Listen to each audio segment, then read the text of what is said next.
AB পার্টির সাধারণ সম্পাদক জনাব আসাদুজ্জামান ফুয়াদ তার এলাকায়, বরিশালের এলাকায় গিয়ে বেশ কিছু মানুষের হেনস্থার মুখে পড়েছেন। এই হেনস্থা হয়েছে না হামলা হয়েছে, নানা রকম ডিবেট ছড়িয়ে পড়ছে। কিন্তু যে ভিডিওটা আমাদের সামনে আছে বা রেসপন্সিবল পত্রপত্রিকার যে রিপোর্ট দেখি, তাতে এক ধরনের হেনস্থা, স্লোগান তার বিরুদ্ধে দেওয়া হয়েছে, ভুয়া বলা হয়েছে, এগুলো আমরা দেখলাম। কিভাবে দেখবো আমরা এটাকে, সেটা একটু আলোচনা করতে চাই। বাংলাদেশের বর্তমান রাজনৈতিক প্রেক্ষাপটে এ ধরনের ঘটনার গুরুত্ব কতটা। ঘটনাটা এরকম, একটা ব্রিজ তৈরি হবে, সেটার ভিত্তিপ্রস্তর স্থাপন করা হয়েছিল। সেখানে দুজন উপদেষ্টা উপস্থিত ছিলেন, সেখানে জনাব আসাদুজ্জামান ফুয়াদও উপস্থিত ছিলেন। আমাদের হাতে এরকম একটা ভিডিও পরে আসে, যেখানে তিনি স্থানীয় সাংবাদিকদের সাথে কথা বলতে গিয়ে জানান যে এখানে যেন চাঁদাবাজি না হয়। তিনি বলছেন এখানে একটা চাইনিজ ঠিকাদারি কোম্পানি আছে, যেখানে এর মধ্যেই স্থানীয়দের অনেকেই কে বালু সাপ্লাই দিবে, কে পাথর সাপ্লাই দিবে, এই ধরনের চাপ তৈরি করেছেন। তিনি দুর্নীতির ইন্ডিকেশন দিয়েছেন, এটা হচ্ছে বড় ব্যাপার।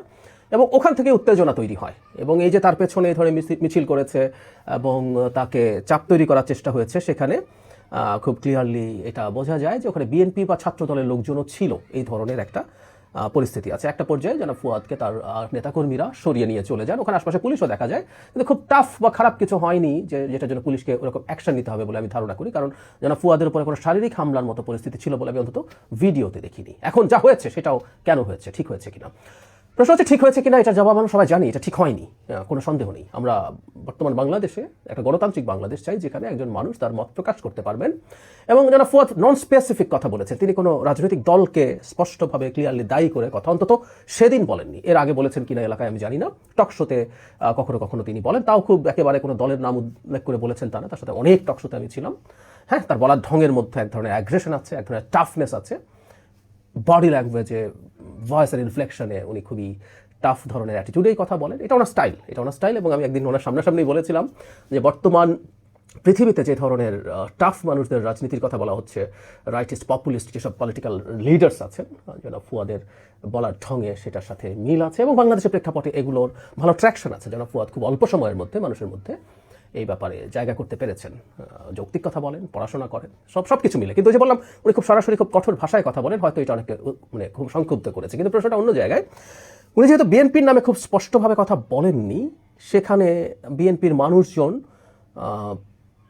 এভাবে আসলে রিয়াক্ট করাটা কোনোভাবেই ঠিক হয়নি। যদিও বিএনপির পক্ষ থেকে যে দাবিটা করা হয়েছে, দ্যাটস ভেরি ইন্টারেস্টিং। বাবুগঞ্জ উপজেলা ছাত্রদলের আহ্বায়ক আতিকুর রহমান আমিন, আমি প্রথম আলো থেকে পড়ছি, উনি বলছেন আসাদুজ্জামান ফুয়াদের মন্তব্যে নেতাকর্মী ও সাধারণ মানুষ ক্ষুব্ধ হয়ে বিক্ষোভ করেছেন, তার এই বক্তব্যের জন্য ক্ষমা না চাইলে। মানে সাধারণ মানুষ, সাধারণ জনতা, সাধারণ জনগণ ইনভলভ হয়েছে। শোনা মানে আমাদের পরিচিত লাগছে নিশ্চয়ই। আমরা 5 আগস্ট পরবর্তী সময়ে বাংলাদেশে বিভিন্ন সময় বিভিন্ন জায়গায় যখন মব তৈরি হয়েছে, তখন এই আলাপগুলো আমরা শুনতে পেয়েছি। এবং অনেকে এগুলোর মাধ্যমে বিভিন্ন জায়গায় ঘটা মবকে জাস্টিফাই করার চেষ্টা করা হচ্ছে। এবং শুধু মব না, আমি বহুবার বলেছি মব, বাংলাদেশে মব বলা হয়েছে আসলে নতুন কালচার দেখেছি। মব যেমন একটা স্পন্টেনিয়াস ব্যাপার, কিন্তু না, পরিকল্পনা করে মবের আদল দেওয়ার চেষ্টা করা হয়েছে এবং কেউ হুমকি দিত আমি তোমার ওখানে মব তৈরি করবো। তো যে কথাটা বলছিলাম, 5 আগস্ট পরবর্তী সময়ে বাংলাদেশে নিয়মতান্ত্রিকভাবে সবকিছু হবে, সবকিছু ঠিকঠাকভাবে চলবে, এই জায়গা থেকে আমরা অনেকে সরে এসেছিলাম। কোনো একটা জায়গায় যদি উশৃঙ্খলতা হয়, সেটা যদি আইনের বত্যা হয়, এটা সবার জন্য হবে। কিন্তু আমরা এক ধরনের সিলেক্টিভ জায়গা নিয়েছি, আমরা এক ধরনের চেরি পিক করেছি। এই ধরনের ঘটনা ঘটা জায়েজ, সেটা বেআইনি হলেও এই ধরনের ঘটনা ঘটা জায়েজ না, সেটা যদি বেআইনি হয়। এই ধরনের একটা প্রবণতা আমাদের মধ্যে হয়তো তৈরি হয়েছে। সে কারণেই আমরা দেখতে পাচ্ছি এখন এই ধরনের প্রেক্ষাপট তৈরি হয়েছে। প্লাস যখন আমরা খুবই টাফ ধরনের রাজনীতি করতে চাই, আমরা যখন মনে করি যে অত্যন্ত অ্যাগ্রেশন দেখানোই হচ্ছে রাজনীতির ক্ষেত্রে খুবই ফ্রুটফুল ব্যাপার, এই ধারার রাজনীতি আমরা করতে চাই, তখন যেটা হয়, আমরা যদি লিবারাল ডেমোক্রেসি চাই, তখন দেখা যাবে অনেক ক্ষেত্রে এটার পাল্টা প্রতিক্রিয়া হবে। ভালো খারাপ ইজ এ ডিফারেন্ট ডিবেট। আমি আবারও বলছি, ফুয়াদ যা বলেছেন এর মধ্যে তিনি কোনোভাবেই কোনো অন্যায় করেছেন বলে আমি মনে করি না, কোনোভাবেই করেছেন বলে মনে করি না। বাংলাদেশে ধরো ঘটনা হয়, তিনি কাউকে স্পেসিফিকলিও বলেননি, তিনি বলছেন এরকম ঘটনা না ঘটলেই যেটা ভালো হবে, এই ব্রিজটা ঠিকঠাক মতো হবে। যদিও তার বিরুদ্ধে অন্যান্য ক্ষোভও ছিল বলে আমি ধারণা করি, যে তিনি এলাকার উন্নয়ন কাজগুলো ক্রেডিট নিচ্ছেন বলে বিএনপি নেতা, এই রিপোর্টই আছে, বিএনপি নেতারা দাবি করছেন, এগুলো তাদেরকে ক্ষুব্ধ করছে। যারা ফুয়াদ নির্বাচন করবেন, তিনিও হয়তো অনেকের মতো চেষ্টা করছেন ওখানে কিছু প্রকল্প নেওয়ার, এবং সেগুলো ক্রেডিট তিনি আর সব নেতার মতোই দাবি করছেন। সো খুব যেদিকেই থাকুক, এই যে বহিঃপ্রকাশের ধরন, এই যে সহাবস্থান করতে পারছি না, এগুলো আমাদের ঠিক গণতন্ত্রের জন্য সহায়ক না। কিন্তু ব্যাপারটা হচ্ছে, এই গণতন্ত্রের জন্য সহায়ক হওয়ার ব্যাপারটা আমাদের সবাইকেই নার্চার করতে এবং তাই সবাইকে নিতে হবে।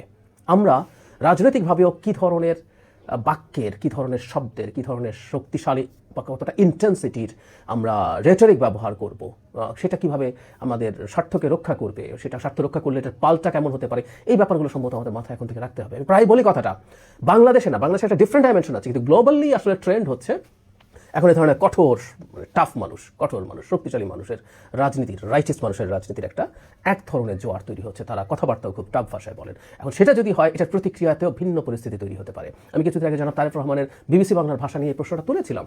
ইনি কনশাসলি এটা চুজ করেছেন, উইচ আই লাইক। আমিও এই ধরনের ভাষাই পছন্দ করি, কিন্তু বর্তমান প্রেক্ষাপটে এই ধরনের ভাষা সঠিক কি ভুল সেই ডিবেট হতে পারে। যেন ফুয়াদের সাথে একটা শোতে বসে আমরা একসাথে ঠিক এই ইস্যুটাতে কথা বলতে গিয়েই তার বলা স্টাইল নিয়ে কথাবার্তা এসেছিল।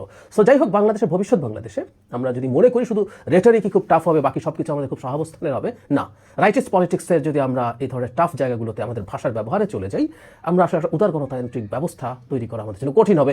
বিশেষ করে যে বলছিলাম, বাংলাদেশে একটা বিশেষ পরিস্থিতি আছে, সেটা হলো শেখ হাসিনা গত 15 বছর আমাদের উপরে স্বৈরাচার চাপিয়ে দিয়ে, একটা প্রথম দিকে একটা ফ্যাসিজম, তার পরবর্তীতে একটা মাফিয়াতন্ত্র চাপিয়ে দিয়ে আমাদেরকে খুব ইনটলারেন্ট বানিয়ে গেছে। সেই ইনটলারেন্ট জায়গায় যখন আমরা এইভাবে প্রতিক্রিয়া দেবো, বক্তব্য দেবো, সেগুলো সামষ্টিকভাবে, আমি কিন্তু শুধু যারা ফুয়াদকে বলছি না, এটা বিভিন্ন দিক থেকে বিভিন্নভাবে হচ্ছে, সব দিকে হচ্ছে, সেই জায়গাগুলো আমাদেরকে একটু সতর্কতা জরুরি। আমি সামনে একজন কিউরিয়াস অবজারভার হিসাবেও দেখবো, কিন্তু আমার কাছে মনে হয় আমাদের সব পক্ষের খুবই সিরিয়াস হওয়ার সময় এসছে। গণঅভ্যুত্থানে যে কোনো কিছু হতে পারে, সকল বিপ্লব বলেন, সকল বিপ্লবেও যে কোনো কিছু হতে পারে, এটা করে ফেলা যেতে পারে, ওটা করে ফেলা, এটা ভেঙে ফেলা যেতে পারে, মাজার ভেঙে ফেলা যেতে পারে, ওকে পেটানো যেতে পারে, ওই আওয়ামী লীগ নেতা সব কিছু ধ্বংস করে ফেলা যেতে পারে। এগুলো যখন সম্মতি উৎপাদিত হয়েছে কোনো না কোনোভাবে, কোনো না কোনোখানে, এই উৎপাদিত হওয়ার সমস্যা এই জায়গায়, এই সম্মতি উৎপাদনে কেউ মানল না, কিন্তু আরেক ক্ষেত্রে কেউ একজন মনে করেন যে এটা সঠিক এবং সেটার পক্ষে তিনি সম্মতি উৎপাদনের চেষ্টা করতে পারেন। সেজন্য অন্যায় সবসময় অন্যায়, গর্হিত কাজ সবসময় গর্হিত কাজ, এইভাবে একটা লিস্ট স্ট্যান্ডার্ড আমাদের থাকা দরকার আছে। সেটাই হয়তো এই ধরনের সংকট আমাদের মেটাতে পারবে।